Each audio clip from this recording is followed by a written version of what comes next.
Dan mungkin Bapak Ibu juga sudah memonitor bahwa bantuan tunai yang diberikan ini adalah sebesar Rp600.000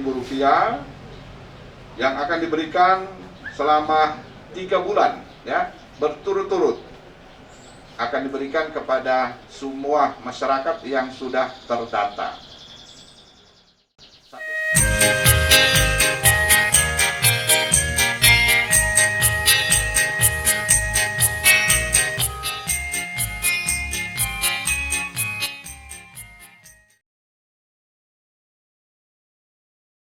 Menghadapi pandemik virus corona atau COVID-19, pemerintah pusat melalui Kemensos Republik Indonesia memberikan beberapa bantuan sosial, salah satunya adalah bantuan sosial tunai atau BST.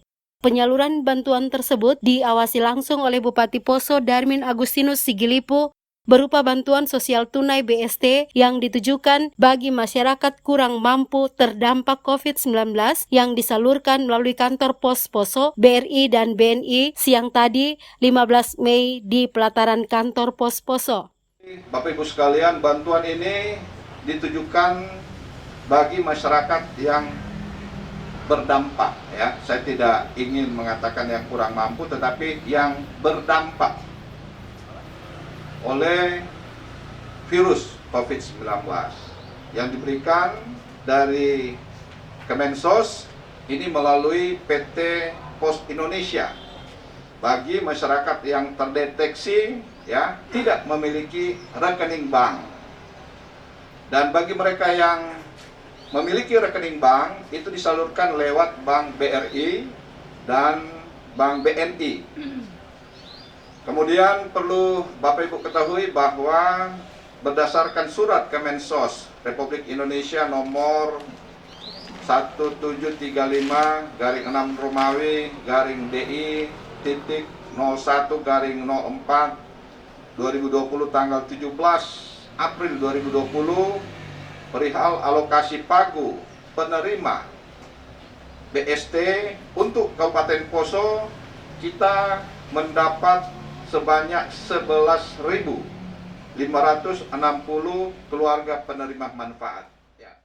Menurut laporan yang diterima Bupati bahwa alokasi anggaran BST untuk Kabupaten Poso akan diberikan kepada keluarga penerima manfaat KPM sejumlah 11.560 KPM dan pada saat ini Kemensos untuk Kabupaten Poso telah menyalurkan tahap 1 sejumlah 648 KPM melalui Himbara, BRI dan BNI dan tahap 2 sejumlah 4.273 KPM melalui PT Pos Indonesia, tahap 3 sejumlah 0 KPM, tahap 4 sejumlah 1.427 KPM melalui PT Pos Indonesia, tahap 5 sejumlah 2.689 KPM melalui PT Pos Indonesia. Lanjut Bupati Darmin bahwa keluarga penerima manfaat KPM bantuan sosial tunai BST tersebut diprioritaskan pada keluarga yang terdata dalam data terpadu kesejahteraan sosial DTKS Kemensos dan dapat pula usulan dari pemerintah daerah kabupaten kota non DTKS.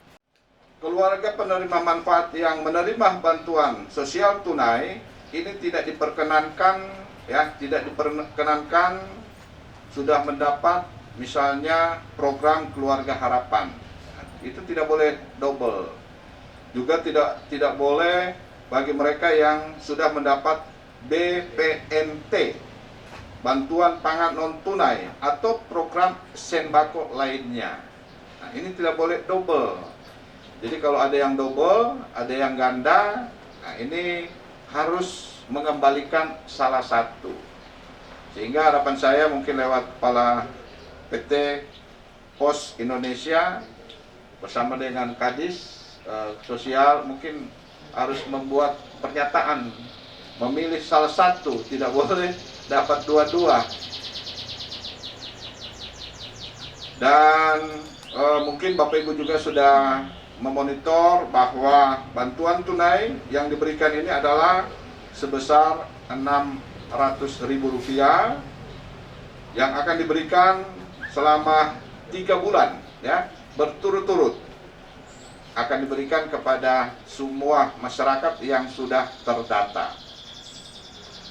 Satu hal yang ingin saya ingatkan kepada kita semua penerima manfaat ini, tolong Rp600.000 ini digunakan untuk keperluan yang sifatnya pokok, yang primer, ya, yang pokok, yang primer, tidak untuk digunakan hal-hal yang lain. Ya, contoh misalnya, apakah boleh Rp600.000 ini digunakan untuk beli pulsa? Nah, itu tidak boleh, Bapak Ibu sekalian. Permintaan pemerintah itu gunakan untuk beli beras, supermie, telur, susu, ikan, nah, itu ya, atau minyak, ya. Tidak boleh beli pulsa. Mohon maaf, untuk bapak-bapak tidak boleh beli rokok. Nah, ya. Jadi kalau dapat uang Rp600.000 ini, kasih ke ibu. Saya yakin percaya kalau ibu yang pegang, kan, Rp1 pun dicatat kemana ini, pasti itu akan cukup. Jadi tidak boleh beli untuk hal-hal yang lain selain digunakan untuk keperluan yang sifatnya pokok.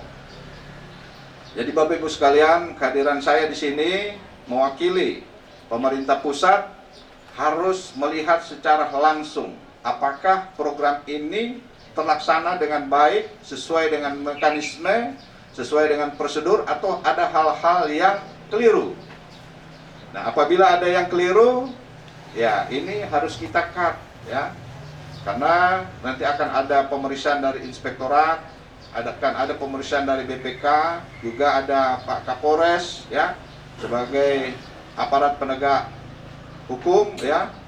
Itu juga akan memonitor, karena dikhawatirkan disalahgunakan oleh oknum, maksudnya seperti saya, bupati atau oknum dinas dan seterusnya. Jadi kita datang ke sini meyakinkan bahwa ini terlaksana dengan baik, dan kami akan membuat laporan, ya. Kalaupun ada hal-hal yang lain yang mungkin ada masyarakat ingin bertanya, tidak usah ragu-ragu dan sungkan untuk bertanya ke Pemda. Bisa langsung ke dinas teknis dari dinas sosial, karena saya dilaporkan ada oknum masyarakat yang memposting, ya, di Facebook, dan itu sudah pencemaran nama baik dan lain sebagainya. Nah, ini harus diluruskan. Kita jangan terprovokasi dengan orang-orang yang memiliki kepentingan yang lain. Kami pemerintah daerah Kabupaten Poso bekerja, ya. Anak-anak saya, ya, staf kami di dinas sosial itu, di dinas keuangan bekerja mereka siang dan malam untuk mengumpulkan data, dan ini tidak mudah, tidak simsalabim langsung jadi, tetapi memang kita harus bekerja. Sehingga harapan saya, apabila ada yang kurang jelas, mohon bisa ditanyakan atau bisa langsung ke kantor dinas teknis terkait atau langsung ke saya. Turut mendampingi Bupati dan menyaksikan langsung penyaluran bantuan tersebut, Dandim 1307 Poso, Letnan Kolonel Infantri Catur Sutoyo, Kapolres Poso AKBP Darno SIK, Kadis Sosial Farid Awad Alamri SHMH.